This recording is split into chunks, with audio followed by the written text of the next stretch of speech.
got 24/7 cardiac care in the southeast of Ireland. If you have been affected, please come and talk to us. We want to hear from you. Yeah, my husband had 2 heart attacks 4 weeks ago, and he came home. He said he was going to bed. So I knew by the colour of him it was serious, burning in his back and pains down his arms. So they rang the ambulance. The ambulance came, told him he was having a heart attack, and then it happened again. Then they sent him straight to Cork. Now, they were great out in the hospital, don't get me wrong, but it's wrong that he could have just gone up a lift instead of sending him off. Was he nervous in the ambulance? Or? He was terrified. There were no one left in with him, only the crew. So I didn't get there until the next morning. It's so wrong, So you were worried all night then, obviously? Oh God, I couldn't sleep. His children were upset. We're all very upset. And he's doing great now, thank God. When you think about it, they had an ambulance, they had a backup ambulance. They had to bring 2 defibs, and a backup crew. So why won't they open it for the weekend? To be out there, what did that cost him? He had a heart attack.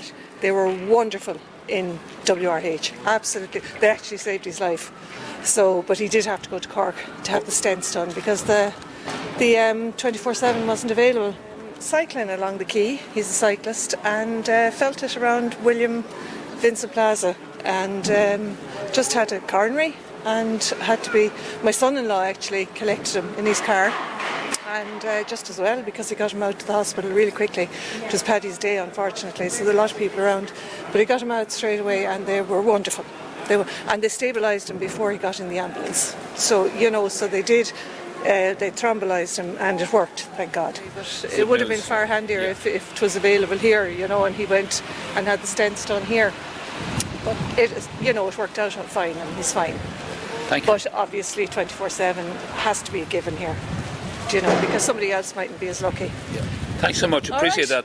Would you be concerned now, yes. Late at night? Oh, I would, most definitely, yes. And I would have many friends who would be. And we have talked about it, yes. This is grave and serious. And it's a huge disservice to this huge, enormous area to cover. And when time is of the essence, this just isn't acceptable in 2023, not at all, putting people's lives at risk. None of us know, I'm pushing on a bit, so I could have a heart attack any time, and you'd like to know that there's help available immediately. You have enough stress as it is, that you don't want that stress of, is there someone there to look after me? Philip, could I just ask you there, were you or anybody affected by the lack of 24/7 cardiac care in the southeast?